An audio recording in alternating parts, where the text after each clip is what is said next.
for blood of Jesus.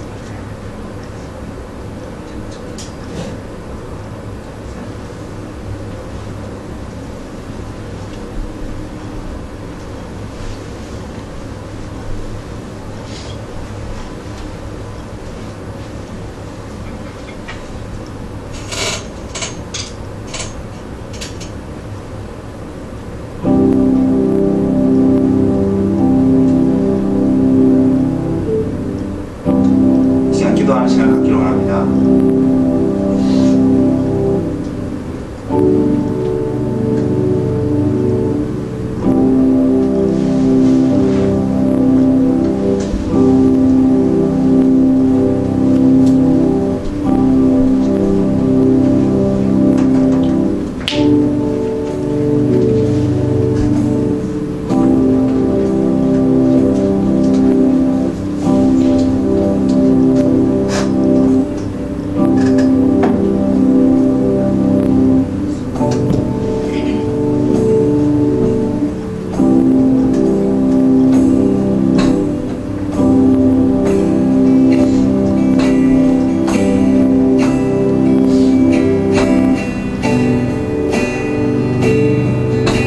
지금 우리 주님이 필요한 것 같습니다.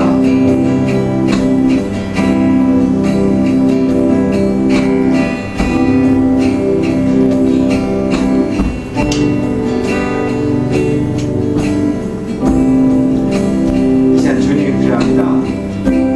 주님, 우리 가운데 주님이 필요합니다. 주님 이곳에 함께 하지 않으시면 우리는 아무것도 할 수 없음을 고백하고 이 시간 주님을 기다립니다.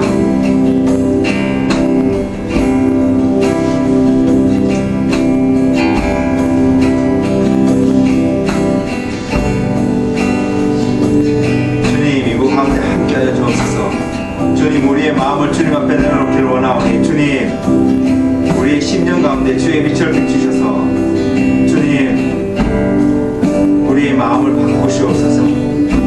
주님, 우리의 생각을 바꾸시옵소서.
필요한 것은 주님의 보혈입니다.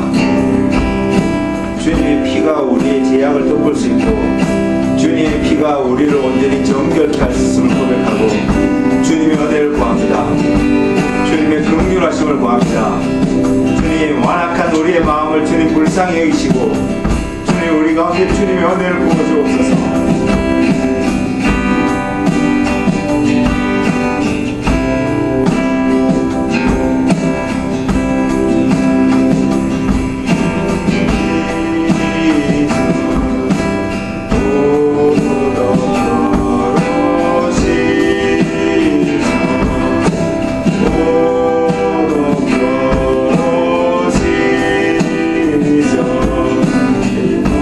Jesus,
십자가를 볼 수 있기를 원합니다. 주님의 십자가 앞에 나아갈 수 있기를 원합니다. 주님의 십자가 앞에서 우리의 죄가 모두 사해진 것을 볼 수 있는 은혜가 이 시간에 있기를 소망합니다. 주님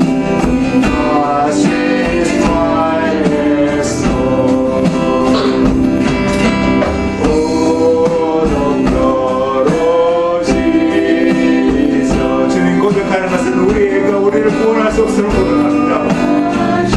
우리의 의가 우리를 살릴 수 없음을 고백합니다. 그래서 주님을 의지하기를 소망합니다.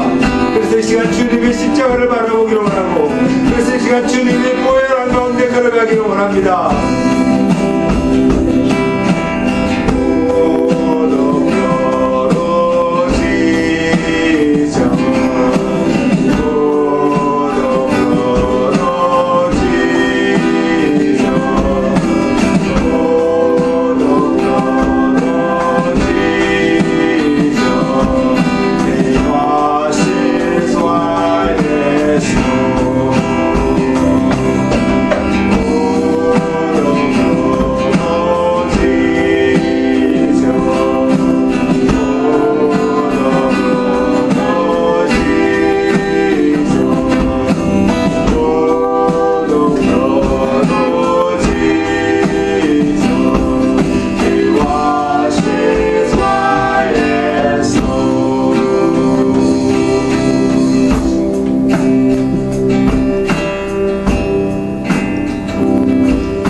보혈로 말미암아 우리의 모든 죄악의 꼬리가 끊어졌음을 주님의 이름으로 선포합니다. 주님, 우리가 주님 안에서 자유케 되었음을 선포합니다. 주님, 우리 안에 누구도 우리를 정죄할 수 없음을 선포합니다. 주님이 우리를 자유케 하셨음을 선포합니다.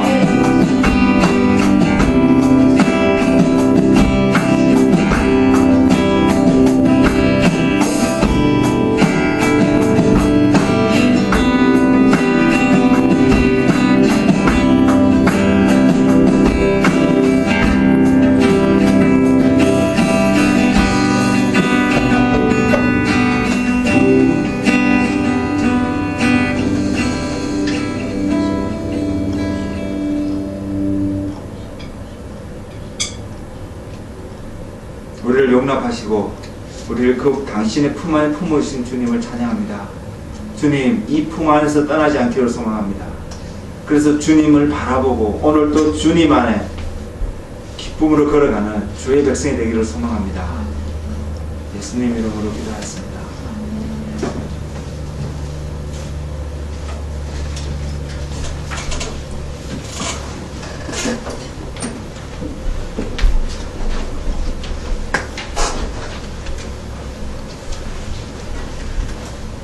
Thank you guys.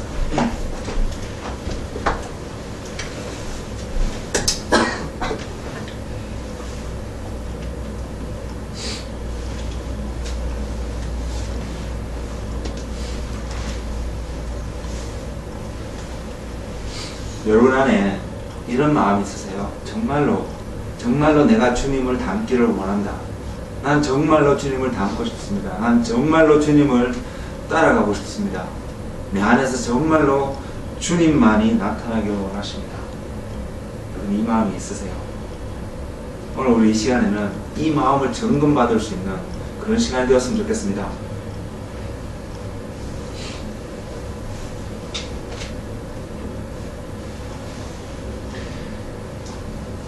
우리가 아무리 강조를 해도 지나치지 않는 하나의 진리가 있습니다.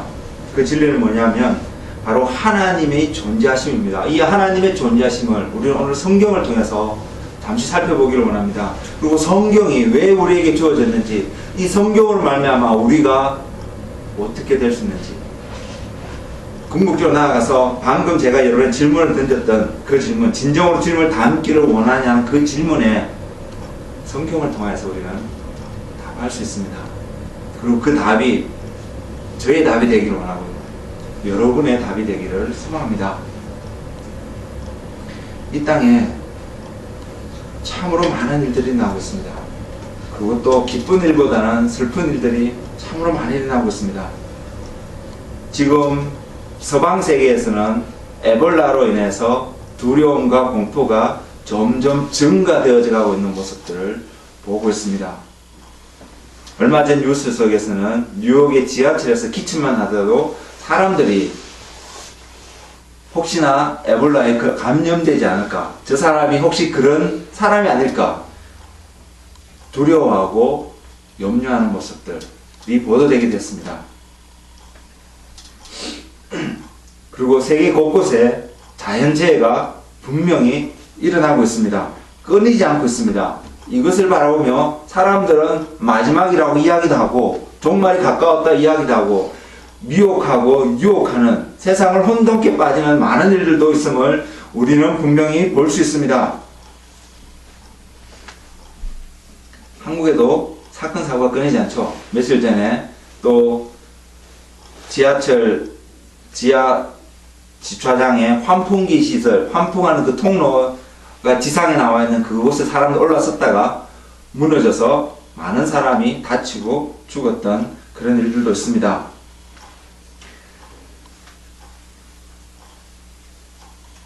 심지어는 하나님을 믿고자 하는 교회 안에서도 하나님의 존재함을 가볍게 여기는 그런 모습이 어느 중에 우리들한테 일어나고 있습니다. 왜 이런 일들이 일어날까요? 왜 우리는 하나님을 온전히 인식하며 살아가지 못할까요? 더 나아가서 왜 우리는 죄의 문제에 대해서 자유롭지 못한 존재가 되어야 할까요? 이 질문을 갖고 말씀을 한번 보기를 원합니다. 먼저는 누가복음 1장 4절입니다. 누가복음 Luke chapter 1 verse 4입니다.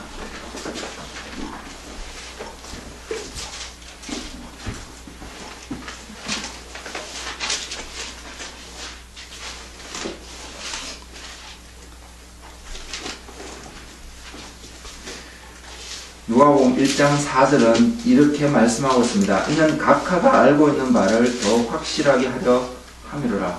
하나님이 오늘 우리에게 주시는 하나의 음성이 있다면 하나님이 이렇게 말씀하고 있습니다.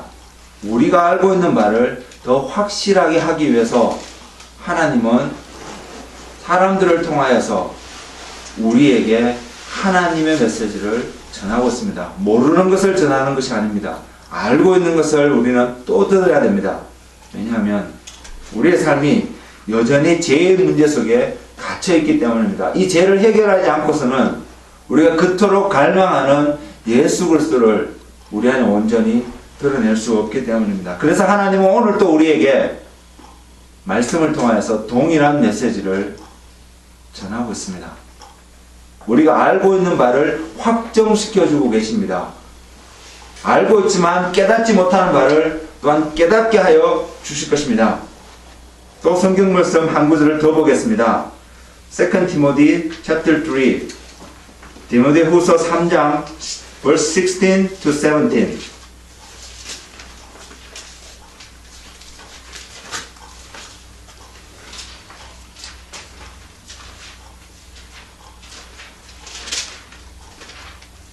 3장 16절에 디모데후서 3장 16절에 이렇게 기록하고 있습니다.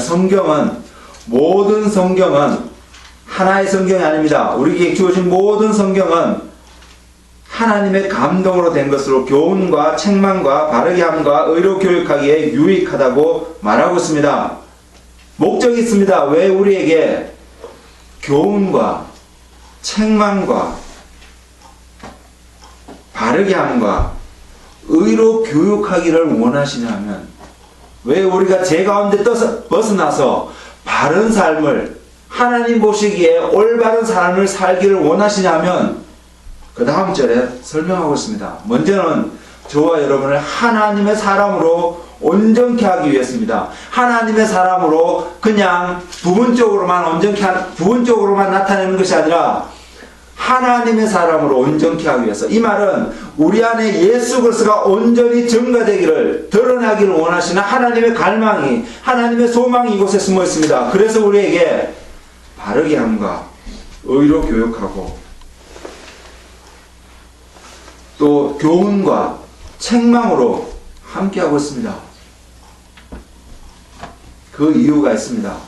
우리가 죄 가운데서 벗어나기가 힘든 그러한 역경과 환경 속에서 살아가고 있기 때문에 하나님은 우리에게 여전히 동일하게 이 메시지를 전하고 있습니다. 주님을 바라보지 않으면, 하나님이 하나님 되심에 우리 가운데 바로 세워 있지 않으면 우리는 죄 가운데에 너무나 쉽게 빠진다는 것입니다. 그리고 그런 상태에서 하나님의 말씀을 보면 하나님의 말씀은 우리에게 여전히 이야기하고 있습니다. 우리는 오늘 아침에 오늘 전할 말씀을 생각하면서 준비된 말씀을 바라보면서 하나님께 머물러 기도하고 있는데 하나님께서 한 장면을 저에게 보여주셨습니다. 우리는 어떤 모습을 좋아하느냐 하면 하나님이 여러분을 축복하실 것입니다. 하나님이 여러분을 사랑합니다. 하나님이 여러분을 높은 곳으로 높이 세우실 것입니다. 이런 축복의 말씀을 들으면 너무나도 쉽게 아멘하고 있는 우리의 모습을 보여주셨습니다. 그런데 하나님은 우리에게 그것만 보여주신 것이 아니었습니다. 하나님이 이스라엘 백성을 통해서 보여주신 것이 그것만 있는 것이 아니었습니다. 이스라엘 백성이 가나안으로 들어가기 전에 그들은 12지파가 6지파씩 나누어져서 각각 서로를 마주보는 산에 섰어야 했습니다. 하나는 에발산이고 하나는 그리심산입니다. 그 두 산에 서서 무엇을 했는 줄 아십니까? 하나님의 말씀을 듣고 따라가는 자는 이런 하나님의 축복이 있을 거라고 모세가 선포할 때에 그쪽 한쪽에 선 사람들은 아멘으로 화답했습니다. 또한 마찬가지로 하나님 말씀을 따라가지 않을 때에는 이러한 저주가 있을 거라고, 애굽에 내렸던 수많은 재앙이 그 가운데 있을 거라고 선포했을 때에 그들은 아멘으로 화답했습니다. 이것이 우리의 모습이 되어야 합니다. 이 두 가지가 우리 안에 공존할 수 있어야 합니다. 그래서 우리는 하나님의 말씀을 지키면서 그래서 하나님의 축복 가운데 있다는 것을 볼 수 있어야 됩니다. 하나님의 복은 우리로 하여금 하나님 안에 있게끔 하기 위해서 주신 하나의 결과물이라는 것을 우리는 알아야 합니다.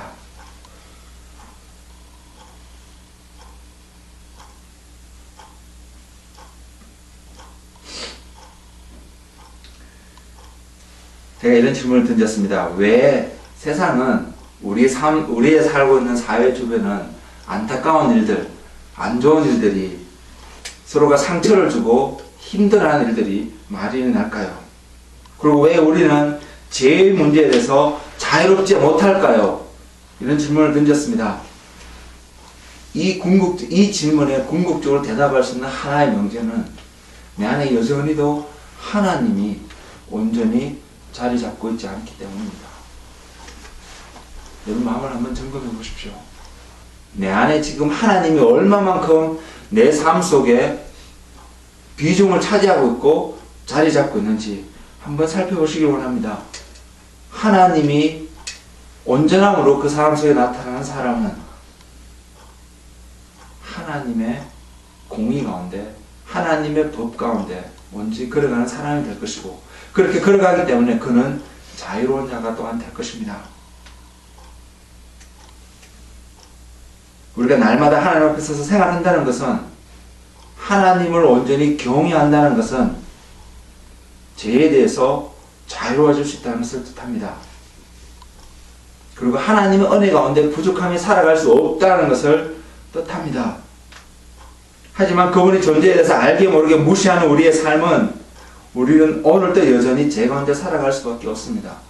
하나님의 존재를 인식하지 못하니까 죄를 지을 수밖에 없다는 것입니다. 죄라는 것은 매우 단순합니다. 도둑질하고 살인하고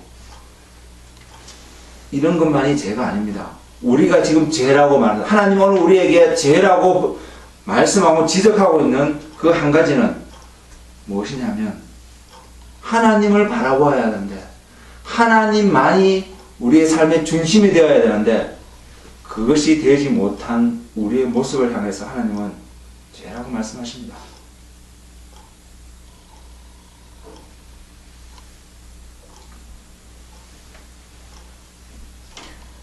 하나님의 모습을 바라보지 못하니까 그리고 나의 모습만을 바라보니까 다른 사람이 나에게 무엇을 했는지 이것만 생각할 수밖에 없습니다. 하나님이 나에게 어떠한 삶을 이루셨는지, 하나님이 나에게 어떠한 모습으로 나를 인도했는지 보지 못한다는 것입니다. 나만을 바라보니까, 나의 문제만을 바라보게 되니까 그런 현상이 나타날 수밖에 없습니다. 그래서 우리는 죄를 지을 수밖에 없습니다. 하나님이 하지 말라고 말씀하시는 것을 우리는 너무나 자연스럽게 그 일을 하면서 우리는 우리 자신을 정당화시키는 데 극복한 모습을 발견할 수밖에 없습니다. 그 모든 원인이 하나님을 바라보지 않기 때문입니다. 하나님이 나의 중심이 되지 않기 때문입니다.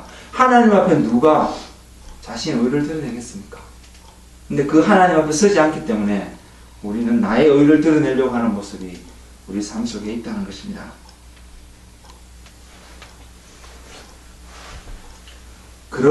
그러함에도 불구하고 하나님은 우리에게 알려주는 한 가지 메시지가 하나님이 살아계시다는 것입니다. 로마서 1장 20절에 창세로부터 그의 보이지 아니하는 것들 곧 그의 영원하신 능력과 신성이 그가 만드신 만물에 분명히 보여 알려졌나니 하나님이 계십니다. 우리는 오늘 이 아침에 하나님이 계시다는 것, 특히 내 삶 속에 하나님이 계시다는 것을 다시 한번 점검하며 갈 수 있기를 원합니다. 우리는 여기서 출발해야 합니다. 하나님에서 시작을 해야 합니다. 그리고 하나님 안에서 하나님에게서 끝을 낼 수 있어야 합니다. 우리의 삶 속에 질서가 세워지기 위해서 우리의 삶 속에 있는 우리가 문제라고 생각하고 우리가 해결되어져야 된다고 생각하는 우리 삶의 모든 문제들이 하나님 안에서 바라볼 수 있어야 합니다. 그리고 하나님 안에서 이 문제를 점검해야 합니다. 그럴 때 여러분이 갖고 있는, 제가 갖고 있는 모든 문제들이 해결되어질 수 있는 가능성이 보이기 시작하고 결국 궁극적으로 하나님 앞에서 그 문제를 다룰 때에 우리는 해결되어질 수 있습니다. 나는 하나님 앞에서 아무런 문제가 없다라고 말씀하지 마십시오. 우리는 말씀 안에 비춰보면 모든 것이 문제투성이고, 이런 내가 어떻게 은혜를, 구원을 받았을까? 이런 내가 어떻게 하나님을 사랑한다고 말할 수 있으며, 이런 내가 어떻게 하나님 앞에 설 수 있을까? 이런 자각할 수 있는 많은 내용들이 말씀 앞에 우리는 발견할 수 있습니다. 그래서 우리는 이 아침에 하나님 안에서 시작을 해야 합니다. 하나님에서 시작을 하지 않기 때문에 우리는 우리의 삶은 혼란과 좌절과 아픔과 갈등 속에서 살아갈 수밖에 없습니다. 그렇지 않은가요? 하나님 저에게 이 말씀을 해주셨을 때 저는 동의하지 않을 수 없습니다. 과거에 힘들었던 과거의 시절을 돌이켜보며 생각해보면 하나님을 믿는다고 하였지만 하나님을 온전히 알지 못했기 때문에 하나님이 내 삶 속에 온전히 세워지지 않은 모습 때문에 아픔과 좌절과 갈등과 죄 가운데 거할 수밖에 없었던 저 자신의 모습을 볼 수 있었습니다. 그래서 사도 바울의 입을 통해서 하나님은 우리에게 이렇게 말하고 있습니다. 하나님의 말씀은 교훈과 책망과 바르게 함과 의로 교육하기에 유익하다라고 증거하고 있습니다. 왜? 우리의 생각이 여전히 하나님의 말씀으로 가득 채워져 있지 않기 때문입니다. 여전히 세상의 생각으로 우리의 삶을 조명하려고 하고 우리의 삶을 평가하려고 하고 우리의 삶을 드러내려고 하기 때문에 우리는 여전히 하나님께 다가가기 힘든 모습이 있다는 것입니다. 여러분 정말로 주님을 닮기를 원하고 주님의 사람이 되기를 원하고 하나님 앞에서 하나님의 사람이다라는 이야기를 정말로 듣기를 원하신다면 과감하게 우리의 생각을 던져버릴 수 있는 그런 용기를 구했으면 좋겠습니다. 세상에서 배웠던 거 아무런 유익함이 없습니다.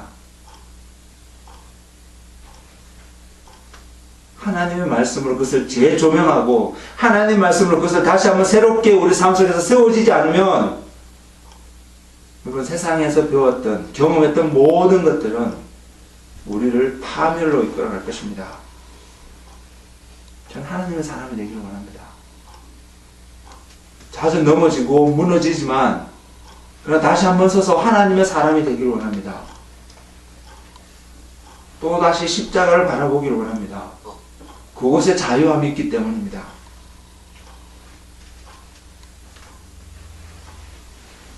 그 말씀을 가지고 교훈과 책망과 바르게 함과 의로 교육하기에 유익하다는 하나님의 말씀 가지고 저 자신을 점검하기를 원합니다. 그 말씀을 가지고 여러분 자신을 점검할 수 있기를 원합니다. 그때에 하나님의 보호하심이 여러분 가운데 있습니다. 이것이 지혜입니다. 하나님의 말씀을 가지고 내 자신을 점검할 수 있는 사람, 그 사람이 지혜로운 사람입니다. 그 사람이 겸손한 사람입니다. 그 사람이 하나님 앞에서 의롭다 하심을 받을 수 있는 사람이 됩니다. 사람의 눈을 통하여서 내가 의롭다 하심을 받으려고 노력하지 마십시오. 사람은 여러분들에게 절대로 의롭다라고 인정해 주지 않을 것입니다. 그곳에 소명을 두지 마십시오. 그것은 헛된 것입니다. 헛된 것에 여러분의 모든 것을 투자하지 마십시오.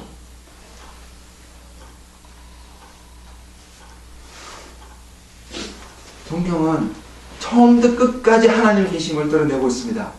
하나님이 계시기에 죄가 드러났고요. 하나님이 계시기에 우리가 어떻게 살아가야 되는지, 그리고 하나님이 계시기에 저와 여러분이 복을 누리고 은혜를 받을 수 있음을 성경은 보여주고 있습니다. 우리는 이 말씀을 좋아합니다. 어떤 말씀이냐? 시편 23편 4절에 있는 말씀입니다. 사망의 엄침한 골짜기를 다닐지라도 해를 두려워하지 않을 것은 주께서 나와 함께 하심이라. 주의 지팡이와 막대기가 나를 안위하시나이다. 내가 사망의 엄침한 골짜기를 다닐지라도, 내가 가장 외롭고 힘든 처절한 순간에 있다 할지라도 두려워하지 않을 이유는, 좌절하지 않을 이유는 주님이 나와 함께 하시기 때문이라는 이 고백의 말씀이 나의 삶이 되기를 원하는 것이 우리의 소망입니다. 더 나아가 볼까요? 시편 91편 1절에서 7절 말씀을 보면 이 삶이 우리의 삶이 되기를 원합니다. 지존자의 은밀한 곳에 거주하며 전능자의 그늘 아래 사는 자가 되기를 원합니다. 그 자는 여호와를 향하여서, 지존자의 은밀한 곳에 거하며 전능자의 그늘 아래 사는 자가 그 지존자를 향해서, 전능자를 향해서 무엇을 외치냐면 여호와는 나의 피난처이십니다. 여호와는 나의 요새이십니다. 여호와는 내가 의뢰하는 하나님이십니다. 여호와는 나를 새 사냥꾼을 올면서 심한 전염병에서 건지실 것입니다. 하나님 안에 거하는 자는 전염병에서 보호를 받을 것입니다. 지금 전 세계는 점진적으로 전염하고 있는 질병들에서 공포와 두려움에 떨고 있습니다. 에볼라가 그 한 예로 다가오고 있었습니다. 20년, 30년 전에는 에볼라가 1976년에 발견되었다고 하는데 그때는 에볼라가 사람들을 위협하지 못했습니다. 그때는 에이즈가 사람들을 위협하였습니다. 그러나 지금은 다른 전염병이 우리를 위협하고 있습니다. 19세기 초반 후반열에 1800년 말년경에는 흑사병, 스몰팍스가 사람들을 위협하였습니다. 그때 오스트레일리아에서 사역했던 어떤 목사님의 삶들 속에서는 놀라운 일이 났습니다. 하나님을 온전히 섬기고 믿었던 그 목사님과 그 교회의 성도들 안에는 아무도 그 질병에 걸리지 않는 그런 일들이 있었습니다. 심지어는 의사가 그 목사님의 손 위에 그 바이러스를 올려놓았을 때, 그것을 현미경으로 관찰하였을 때 그 바이러스들이 그 손 안에서 죽어가는 모습이 증거되기도 하였습니다. 왜 그럴까요? 왜 그분들이 그런 보호하심을 입었을까요? 하나님 분명히 우리에게 약속하고 있습니다. 우리가 하나님 안에 거하게 될 때에는 그러한 전염병에서도 건짐을 얻게 될 것이라고. 에볼라가 이 바이러스 전체를 둘러싼다 할지라도 저와 여러분이 하나님 안에 거하게 될 때에는 에볼라가 우리를 죽이지 못할 것입니다. 그보다 더한 어떠한 전염병도 우리를 죽이지 못할 것입니다. 하나님은 그런 전염병보다도, 그런 바이러스보다도 크신 분입니다. 그 하나님이 저와 여러분을 그 하나님의 임재 안으로 부르고 있습니다. 그 길이 무엇인지 아십니까? 그 길이 무엇인지 언제 아십니까? 계속해서 하나님은 약속의 말씀을 시편의 기사를 통해서 우리에게 전하고 있습니다. 그가 너를 그의 깃으로 덮으시리니 내가 그의 날개 아래 피하리로다. 그의 진실한 방패와 손방패가 되시나니 너는 밤에 찾아오는 공포와 낮에 날아드는 화살과 어두울 때 퍼지는 전염병과 밝을 때 닥쳐오는 재앙을 두려워하지 아니하리로다. 이 사람이 왜 두려워하지 않을까요? 왜 이런 세상의 공포 속에서 이 시편의 기자는 왜 두려워하지 않을까요? 하나님 안에 있기 때문입니다. 그리고 이 시편의 기자는 어떻게 하나님 안에 있었을까요? 다윗이 왜 하나님 마음에 합한 자가 되었을까요? 성경은 이렇게 분명히 이야기하고 있습니다. 밧세바의 일로는 하나님을 거역한 일이 없다라고 성경은, 하나님의 말씀은 증거하고 있습니다.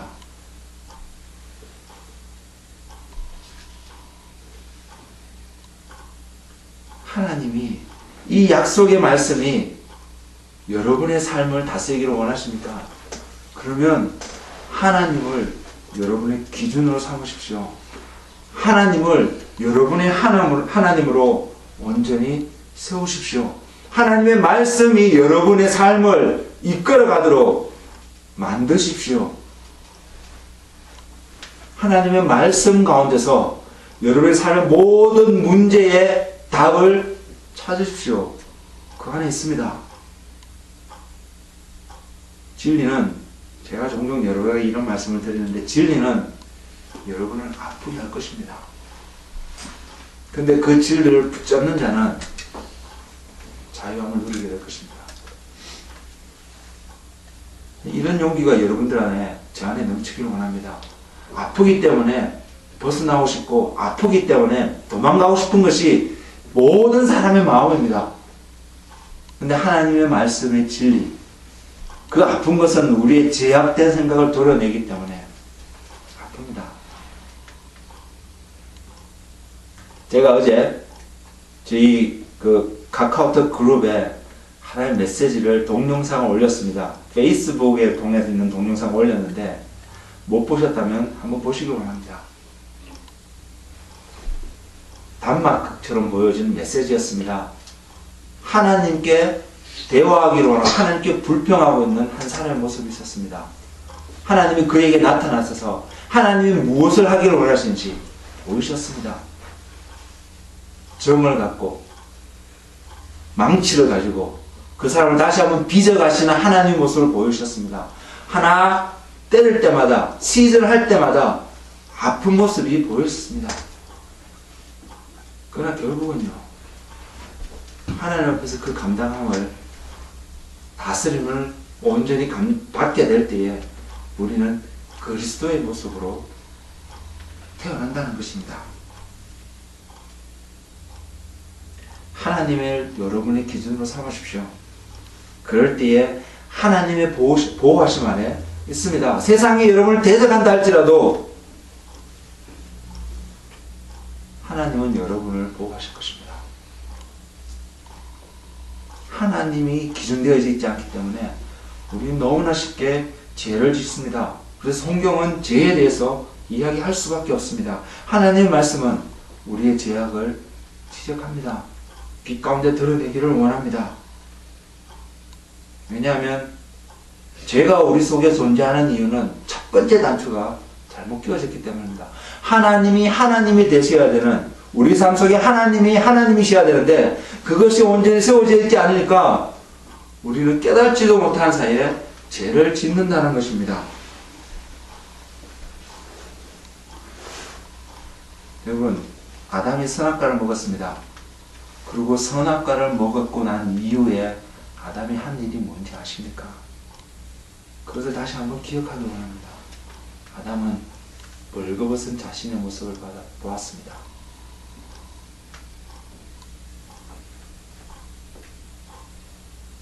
자기의 모습을 본다는 것입니다. 하나님은 저와 여러분을 하나님을 바라보도록, 그리스도를 바라보도록, 그리스도와 동행하도록 부르셨습니다. 근데 하나님이 기준이 되어 있지 않으니까 우리는 뭘 보냐면 나 자신을 본다는 것입니다.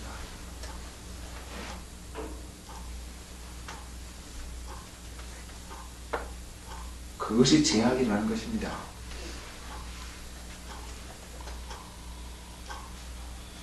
이것이 제가 가져다주는 속임수입니다. 근데 저와 여러분이 살 수 있는 길은 시편 91편에 약속하고 있는 하나님의 약속이, 시편 23편에서 약속하고 있는 하나님의 약속이, 성경 곳곳에서 약속하고 있는 하나님의 약속이 우리에게 온전히 이루어지기 위해서는 하나님을 바라볼 수 있어야 합니다. 하나님을 바라본다는 것은 하나님의 삶이 여러분을 다스리고 이끌어가는 기준이라는 것입니다. 그 기준 가운데 여러분이 들어갈 때에 여러분은 보호하심을 받을 수 있습니다. 평강을 누릴 수 있습니다. 여러분의 모든 문제가 해결되어 줄 수 있습니다.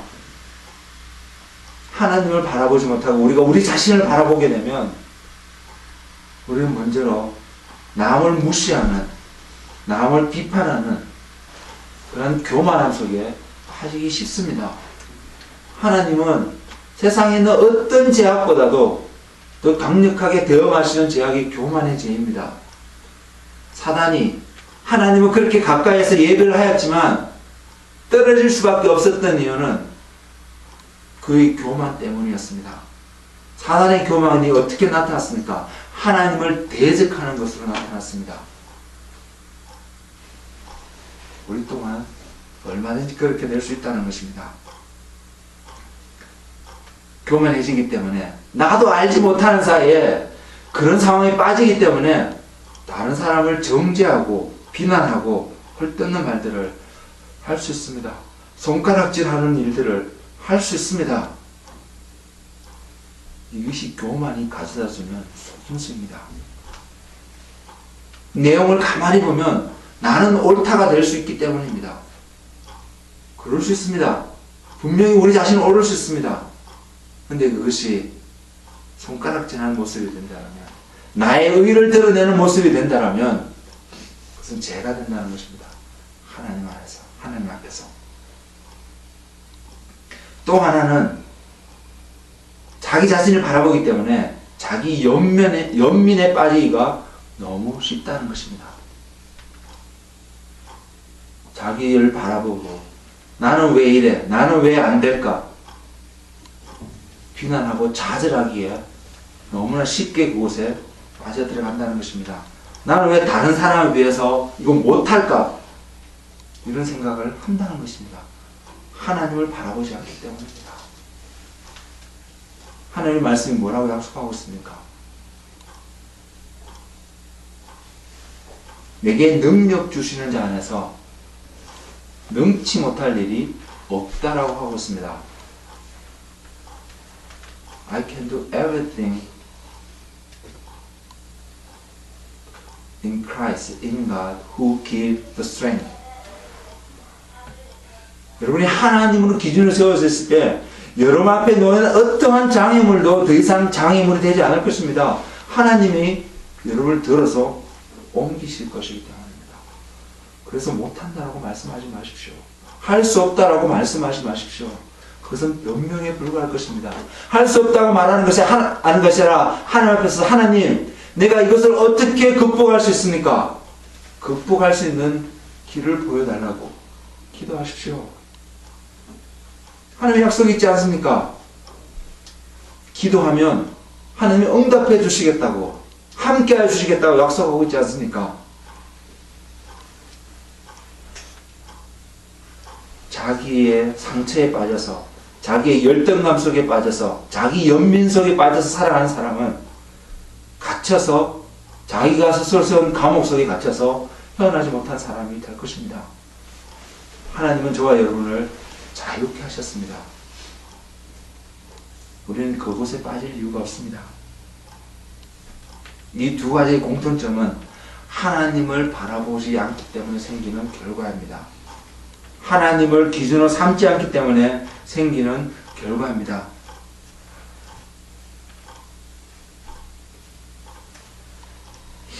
하나님은 그래서 빛이십니다. 빛이 있는 곳에는 아무런 감추어짐이 없습니다. 깨달지 못한다는 것은 어두움 가운데 있기 때문에 아무것도 보지 못하는 것입니다.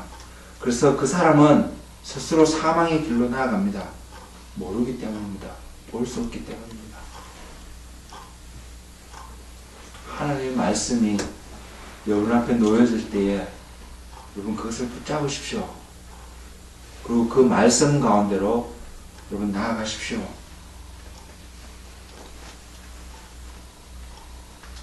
하나님은 그 다음은 우리에게 율법이라는 것을 주셨습니다. 왜? 무엇이 죄인지를 알려주기 위해서입니다.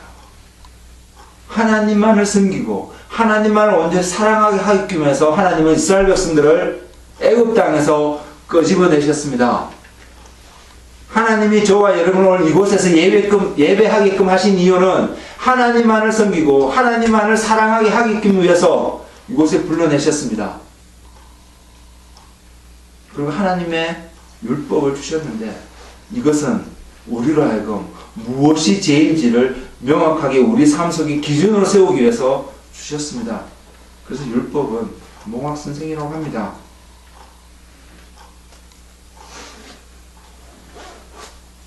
그래서 사도 바울은 로마서 3장 20절에 그렇게 표현하고 있습니다. 그러므로 율법의 행위로 그의 앞에 의롭다 하심을 입을 육체가 없나니 율법으로는 죄를 깨달으느니라. 그래서 하나님은 그리스도를 이 땅 가운데 보내셨습니다. 이것이 은혜입니다. 내가 나의 힘으로는 의롭게 살 수 있는 길이 없구나를 깨달을 때에 저와 여러분은 은혜 가운데 들어갈 수 있다는 것입니다.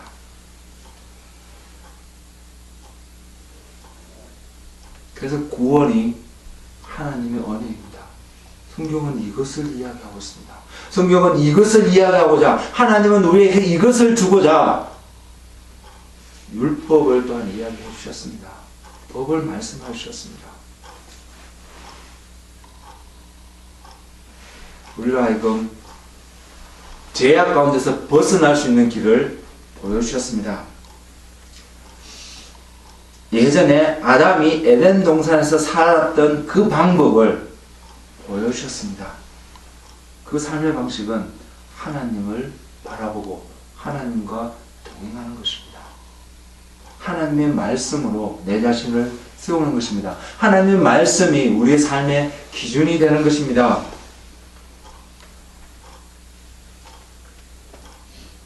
우리가 스스로 그 빛 가운데, 그 길 가운데 걸어갈 수 없기 때문에 주님이 오셨습니다. 오셔서 저와 여러분이 과거에 지었고 현재에도 지울 수 있는, 앞으로도 지울 수 있는 모든 문제를 해결해 주셨습니다. 우리가 그래서 십자가를 바라보고 저와 여러분이 그 길 가운데 걸어간다라면 우리는 죄를 짓지 않고 살아갈 수 있습니다. 또 죄를 지어서 무너졌다 할지라도 우리는 다시 한번 일어설 수 있습니다. 하나님의 말씀이 약속하고 있기 때문에 그리스도 안에 있으면 결코 정죄함이 없다라고 말씀하고 있기 때문입니다. 그래서요, 정죄함을 받지 않기 때문에 우리는 오늘도 눈을 들어 여호와 하나님을 바라볼 수 있습니다. 그럼 이것이 은혜가 아닐까요? 이것이 우리의 감사의 제목이 아닐까요? 내가 오늘도 넘어지고 좌절하고 죄를 짓는 순간들이 있었지만 하나님의 은혜 때문에 내가 하나님을 다시 한번 바라볼 수 있다는 사실, 이것이 저와 여러분을 다시 한번 세워주는 하나님의 메시지가 아닐까요?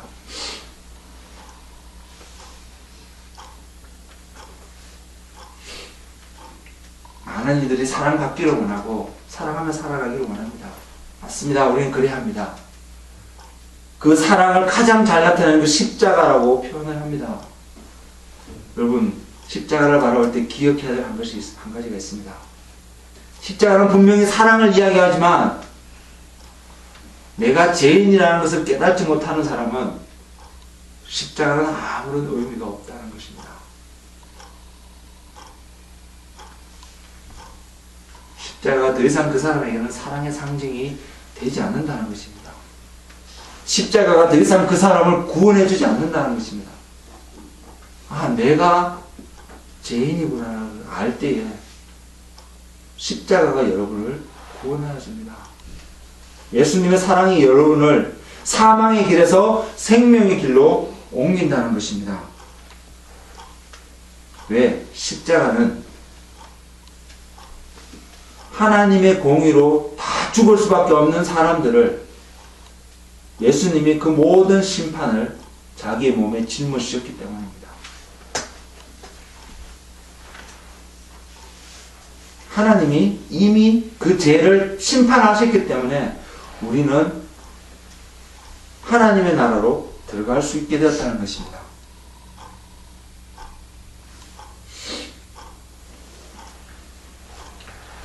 사람들이 예수님에게 한 여인을 데려왔습니다. 가늠하다 잡힌 여인을 데려왔습니다. 그리고 사람들은 예수님이 이 여인을 돌로 치라고 말하기를 기대하면서 바라보고 있었습니다. 그들은 다 손에 돌을 들고 왔습니다. 그리고 이야기했습니다. 모세의 율법은, 하나님이 우리에게 주신 율법은 이 돌을 들어 여인을 치라고 하였다는 것입니다. 그 여인은 돌에 맞아 죽어도 마땅하였을 것입니다. 근데 우리가 잘 알다시피 그 여인은 죽지 않았습니다. 예수님이 그 여인을 구원하여 주셨기 때문입니다. 그리고 예수님이 그 여인에게 뭐라고 말씀하는지 기억하시나요? 너는 너를 정죄하던 자들이 다 어디에 갔느냐? 사람들이 예수님의 이야기를 듣고 다 돌을 내려놓고 하나둘 떠나가고 없을 때에 예수님이 그 여인에게 이런 말씀을 하셨습니다. 너를 정죄하던 여인이 어디 갔느냐? 사람들이 다 어디 갔느냐? 예수님이, 그러자 여인이 다 떠나고 없습니다. 그래서 예수님이 그 여인에게 말하기를 나도 너를 정죄하지 않는다라고 하셨습니다. 근데 예수님이 여기서 끝내지 않으셨습니다. 예수님이 더 한 가지 하신 말씀은 다시는 가서 죄를 범하지 말라고 하였습니다. 여러분, 이 그림에서 전체를 볼 수 있기를 원합니다. 사람들은 우리는 어쩌면 너무나 쉽게 돌을 들고 다가올 수 있습니다. 근데 하나님의 말씀 앞에 섰던 이 사람들, 하나님의 마음 앞에 섰던 수많은 군중들은 돌을 내놓고 떠나갈 수밖에 없었습니다. 우리가 서야 될 자리가 또한 그것입니다.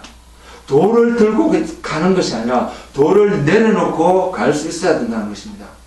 그리고 예수님이 하신 말씀을 우리는 또한 기억해야 합니다.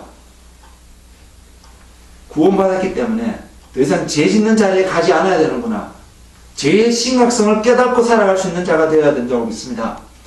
이 가늠하는 현장에서 잡혀온 이 여인, 예수님으로부터 구속함을 입었던 이 여인, 더 나아가서 예수님의 십자가 오른편에 같이 못 박혀 죽었던 그 강도, 예수님께 그런 고백을 했던 강도, 당신의 나라가 임할 때에 나를 기억하여 주옵소서라고 고백했던 그 강도, 그 강도가 다시 살아서 자기의 생을 그곳에서 살았다라면 과연 그가 세상의 기준으로, 세상의 관점으로 자기의 의로 살았을까요? 이 가늠한 현장에 잡혀왔던 여인이 구원함을 입어 난 이후에 그 후에 다시 죄를 지며 간음이라는 죄를 짓고 살았을까요? 저는 그렇게 볼 수가 없습니다. 저는 그 자리에 가고 싶지 않습니다. 저는 여러분들이 또한 그 자리에 가기를 원하지도 않습니다.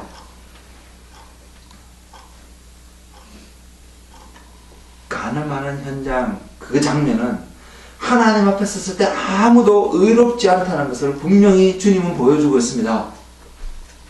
그리고 하나님의 용서와 사랑이 우리를 온전케 해준다는 것을 또한 보여주고 있습니다. 그리고 더 나아가서는 더 이상 제 가운데 머물지 않아야 되는 것을 또한 이야기하고 있습니다.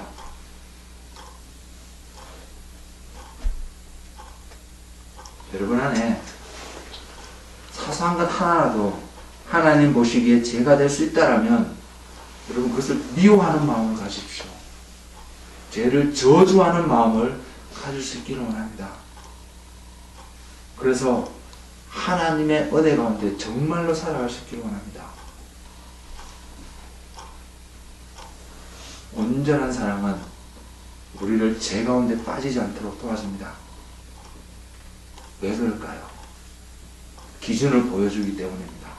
그냥 품어주고 덮어주는 것뿐만 아니라 기준을 보여주기 때문입니다. 넘어가지 않을 수 있는 튼튼한 파운데이션을, 계단을 보여주기 때문입니다.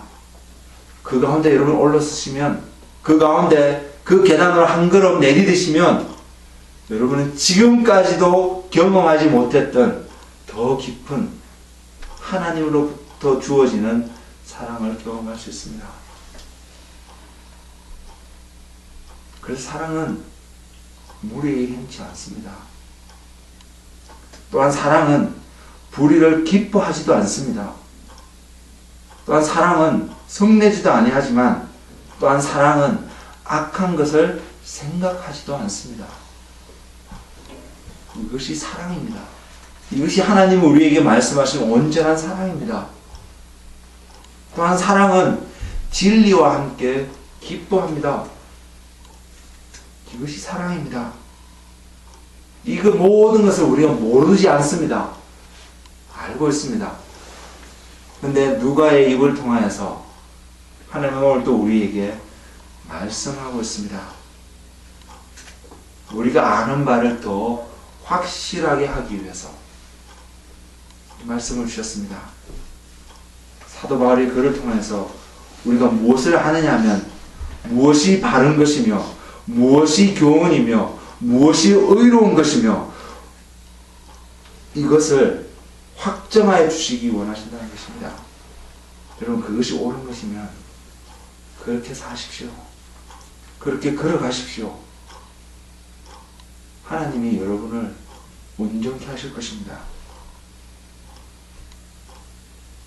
디모데후서 3장 17절의 말씀, 이것이 소망이지 않습니까? 이것이 우리가 갈망하는 거 아닙니까? 하나님의 사람으로 온전하게 되는, 그래서 모든 선한 일을 행할 능력이 나타나게 되는, 나의 힘으로 선한 일을 행하는 것이 아니라 하나님의 능력으로 선한 일을 행하는 자, 하나님의 온전히 드러나는 자, 이것이 저와 여러분의 갈망이 아닌가요? 이것이 저와 여러분 이곳에서 오늘 또 예배하고자 모여있는 우리의 태도가 아닌가요? 무엇이 하나님의 사람으로 우리를 만든다고 하였습니까? 성경 말씀입니다. 세상의 것이 아니라는 것입니다. 나의 기준이 아니라는 것입니다. 나의 생각이 아니라는 것입니다. 하나님의 말씀이 저를, 여러분을 하나님의 사람으로 만든다는 것입니다. 그러면 하나님의 말씀을 붙잡아야 되지 않을까요? 그러면 하나님의 말씀을 가까이 해야 되지 않을까요? 하나님의 말씀을 읽어야 되는 동기가 이곳에 있지 않나요? 하나님의 말씀을 묵상해야 되는 이유가 이곳에 있지 않나요? 나를 정당화하기 위해서 하나님의 말씀을 이용하는 것이 아니라 내가 하나님의 사람이 되기 위해서 하나님의 말씀을 잡아야 되지 않을까요? 붙잡아야 되지 않을까요? 하나님의 사람이 되기를 원합니다. 여전히 부족함이 모을 수 있고 나약함이 모을 수 있고 완전하지 않지만 그래도 오늘 또 기도하고 소망하는 것은 하나님의 사람이 되기를 원합니다. 그래서 오늘 또 죄악을 미워하기 원합니다. 죄를 멀리하기를 원합니다. 은연중에 나에게 다가와서 유혹하고 넘어뜨리려 하겠지만 그러나 다시 한번 하나님의 말씀 가운데서 빠질 수 있는 죄악 가운데서 벗어나기를 원합니다. 제가 종종 여러 대 말씀드렸는데 이곳에 있기 때문에 내가 하나님의 말씀을 알기 때문에 내가 의롭다, 온전할 것이라고 착각하는 그러한 속임수에서 벗어날 수 있기를 원합니다. 하나님이 올해를 시작하면서 우리에게 하신 말씀이 뭔지 여러분 기억하시나요?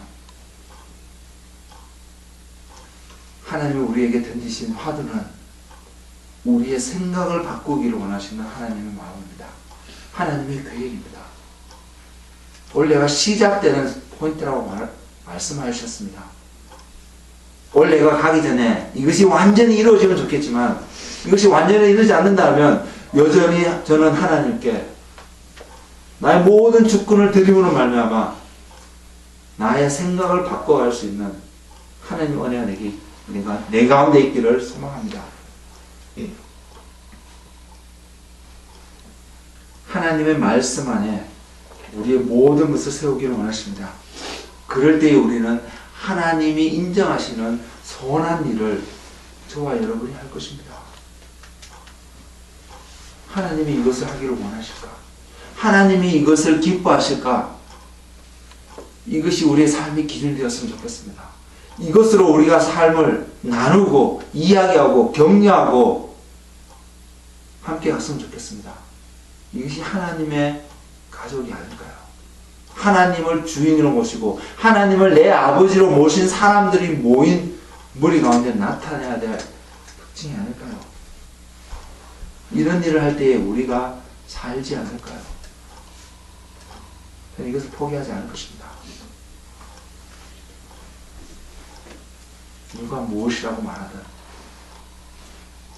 하나님 말씀이 우리의 삶을 바른 것으로 인도할 수 있는 것을 보여준다면 무엇이 바른 것이고 무엇이 옳은 것이고 무엇이 저와 여러분을 온전케 할 수 있는 것을 하나님의 말씀이 보여주신다면 저는 갈 것입니다. 그 길을 향해 갈 것입니다. 그 길을 꼭 붙잡고 있을 것입니다.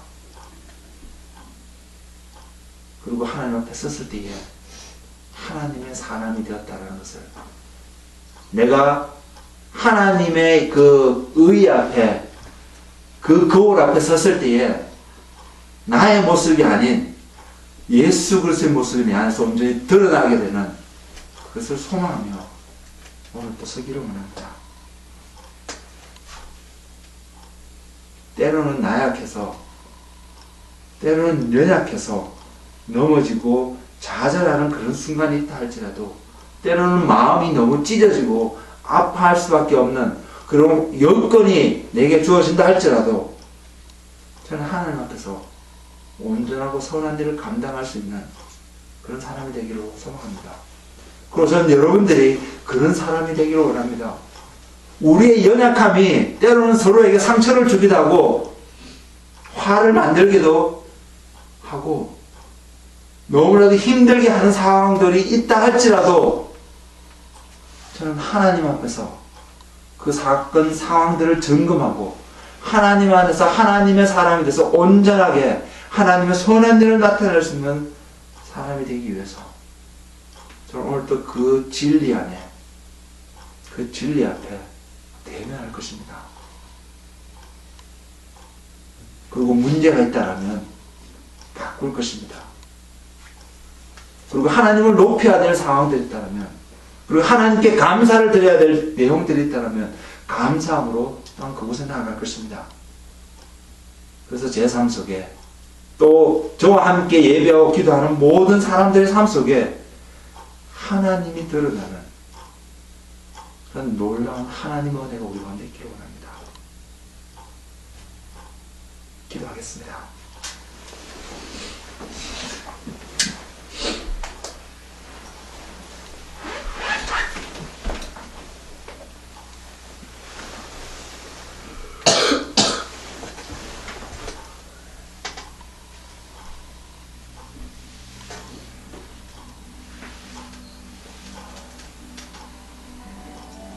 저는 어느 때보다 이번 주간을 지나면서 하나님의 마음을 봤습니다. 아, 이래서 내가 하나님의 마음을 아프게 하는구나. 이래서 수많은 사람들이 여전히 예수 그리스도의 마음을 찌르는구나.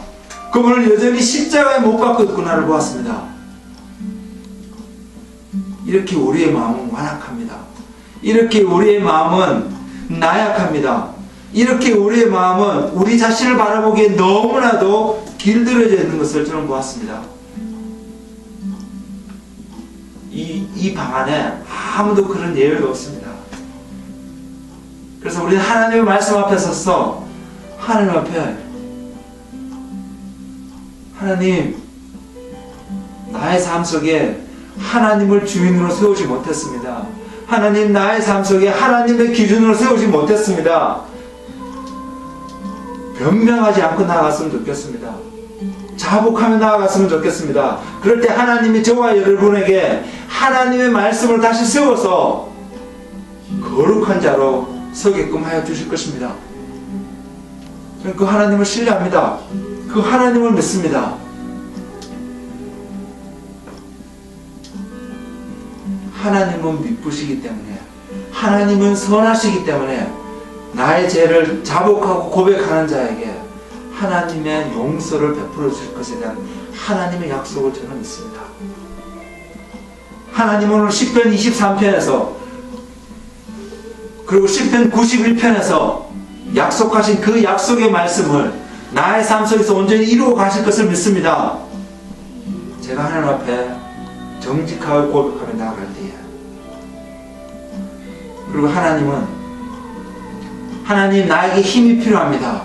하나님, 내가 하나님의 말씀대로 살아갈 수 있는 용기가 필요하고 힘이 필요합니다. 하나님, 나에게 힘을 주세요 라고 고백하는 자에게 하나님 분명히 힘을 주실 것에 대해서, 능력을 주실 것에 대해서 저는 의심하지 않습니다. 그래서 저는 오늘도 승리하는 자, 의로운 자의 삶을 살아갈 수 있음을 믿습니다. 저는 그 하나님 앞에 나아가기를 원합니다. 전 여러분들이 그 하나님 앞에 나아가기를 원합니다. 그리고 그 하나님 앞에 나와서 여러분의 연약함들을 온전히 고백할 수 있기를 원합니다. 여러분이 부지불식 중 안에 내가 알지 못하는 생각 속에서 여러분이 덧입게 되었던 모든 겉옷들을 내려놓기를 원합니다. 벗겨지기를 원합니다. 하나님 앞에서 정직하게 설 수 있는 이 아침의 시간이 되기를 원합니다. 그래서 하나님이 주시는 자유함을 맛볼 수 있기를 원합니다. 하나님, 이것이 우리의 소망입니다. 하나님, 이것이 우리의 간절함입니다. 하나님, 이것이 우리의 기도 제목입니다. 하나님, 이 아침에 우리가 하나님 예수 그리스도로 다시 한번 옷 입기를 원합니다. 하나님, 나의 의로 옷 입었던 그 겉옷을 던져버리기를 원합니다. 그래서 우리를 더럽게 만들고 우리를 죄악 가운데 있게 만들며 우리를 죽음으로 이끌어갔던 그 겉옷을 던져버리기를 원합니다. 나를 의롭게 하지 만들지 못하는 그 겉옷을 던져버리기를 원하고, 하나님, 내가 입기를 원하는 옷은 예수 그리스도의 옷입니다. 하나님이 드러나는, 하나님의 영광이 나타나는 바로 그 옷을 입기를 원합니다. 하나님의 영광의 옷을 입었기 때문에 나의 죄가 감추어지고 해결되어지고 온전해지는 바로 그 하나님의 겉옷을 내가 입기를 원합니다. 하나님, 그래서 하나님 고백하는 것은, 하나님, 나도 알지 못하는 사이에 세상의 가치관이 나의 기준이 되어 있었습니다. 나도 알지 못하는 사이에 세상의 관습이 나의 기준이 되어 있었습니다.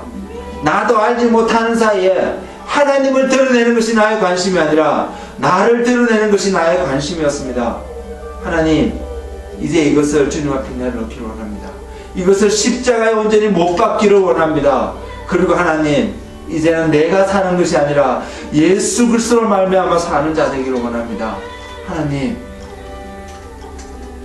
나를 주장하시옵소서. 나를 다스리시옵소서. 나를 만지시옵소서. 나를 만지시옵소서. 주님, 성령님, 이곳에 임하셔서 한 사람 한 사람의 영혼을 만지시옵소서. 주장하여 주옵소서. 다스려 주옵소서. 그래서 온전히 하나님의 사람이 되게 하여 주옵소서.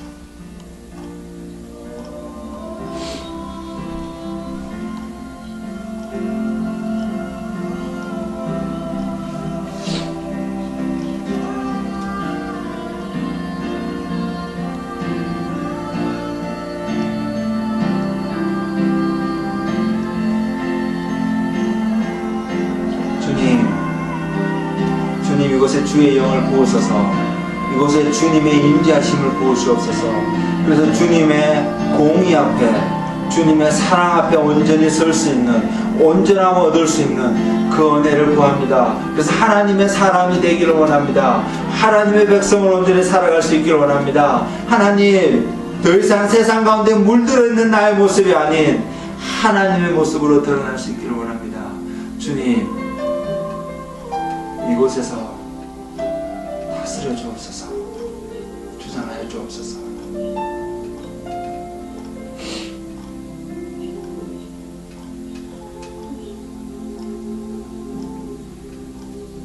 오늘 또 우리를 마치 암탉이 병아리를 자기의 날개 안에 모으려다시 우리를 부르시는 주님의 음성을 듣기를 원합니다.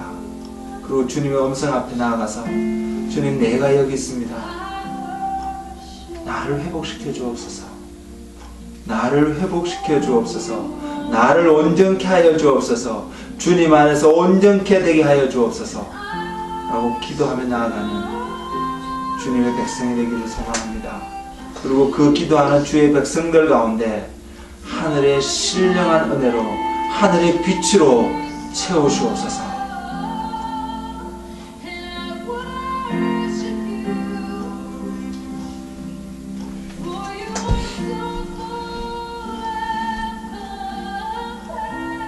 하나님, 오늘도 하나님을 사랑하고 하나님 본전에 서기를 원합니다.